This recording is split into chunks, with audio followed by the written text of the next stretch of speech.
Hi kids, in the previous class we were dealing with closure property for whole number set.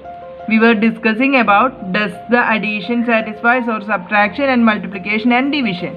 Myself Femi Bijoy, but in this class we are going to deal with commutative property. See, if you have any doubt about the closure property, I will keep the link in the description box about this class. If you have any doubt, you just check the previous class. Okay. Whole numbers.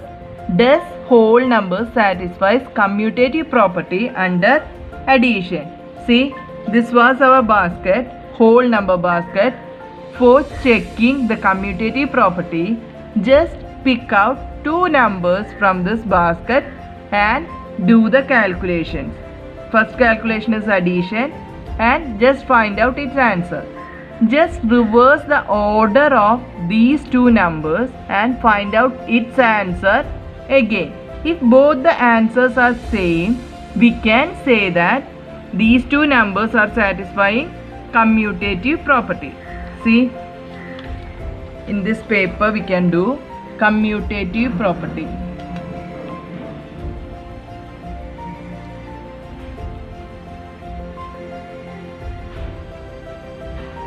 Commutative property for addition.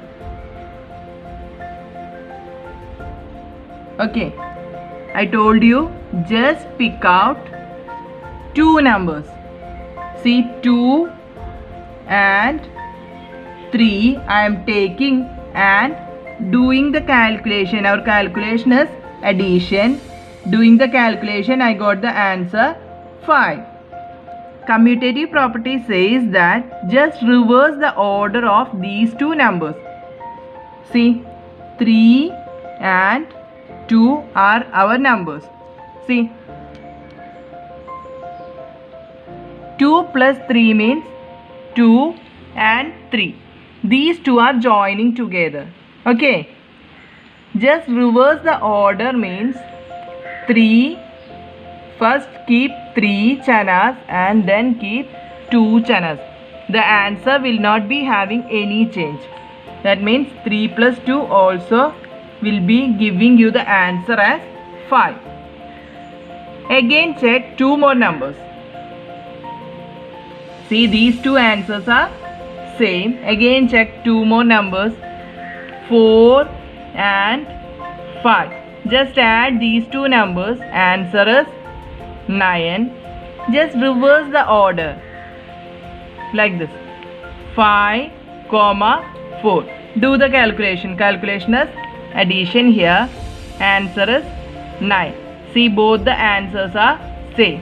Next we can check one more number, one more pair, 6 and 7. Just add these two numbers. Answer is 13. Again interchange the order of these two numbers, that is 7, 6. Just do the calculation. Calculation is addition. Answer is 13 itself.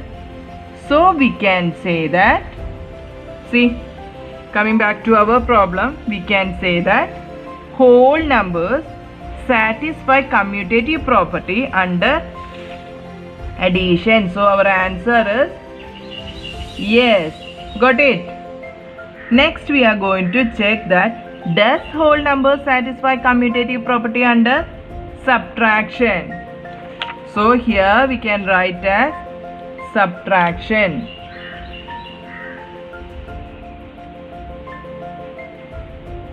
Subtraction. Does whole numbers satisfy subtraction?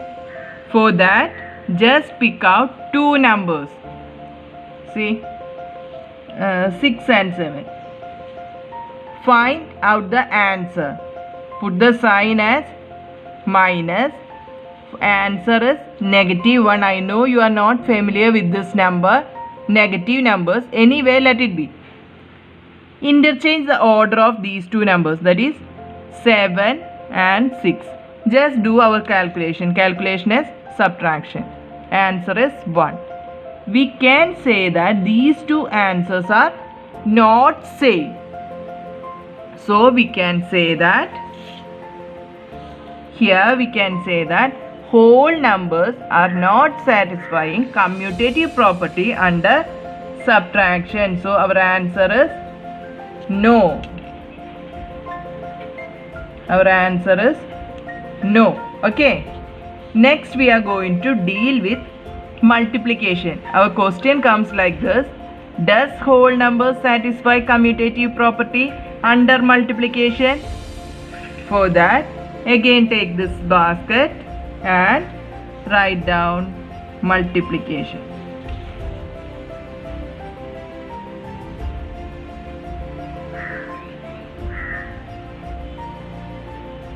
Okay, for that again pick out two numbers from this. We can take 6 and 7.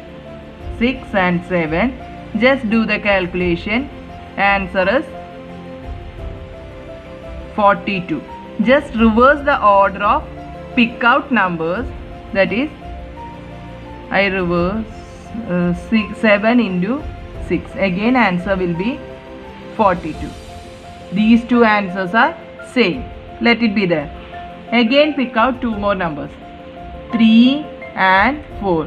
Calculation is multiplication. Answer is 12. Just reverse the order of these two numbers. That means 4, 3. Calculation, multiplication. Answer is 12. See, these two answers are same. Again pick out two more numbers. 3 and 2. Do the calculation. 6, 2 into 3. Again 6. These two answers are same. So whatever numbers we are taking from this set and just multiply and find out the answer and interchange those two numbers and find out the answer. Whatever numbers you take, the answer will be same. So we can say that, here we can say that whole numbers satisfy commutative property under multiplication. So here our answer is yes.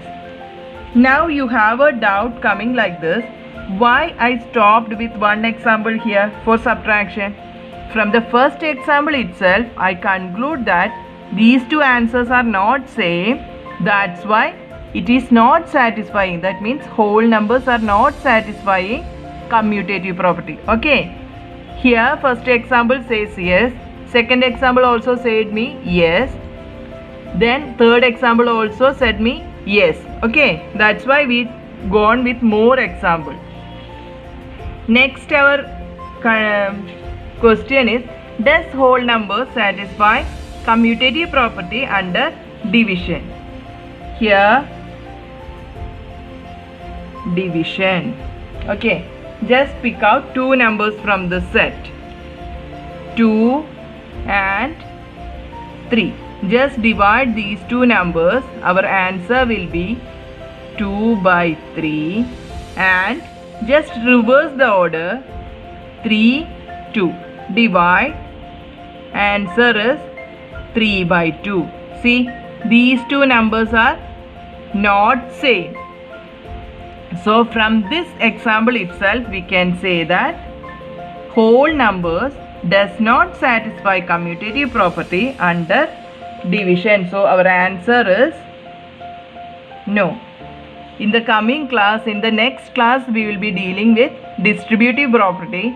If you have any doubt about this class, you just write it in the comment box. If you like my class, please like, share and subscribe and support me.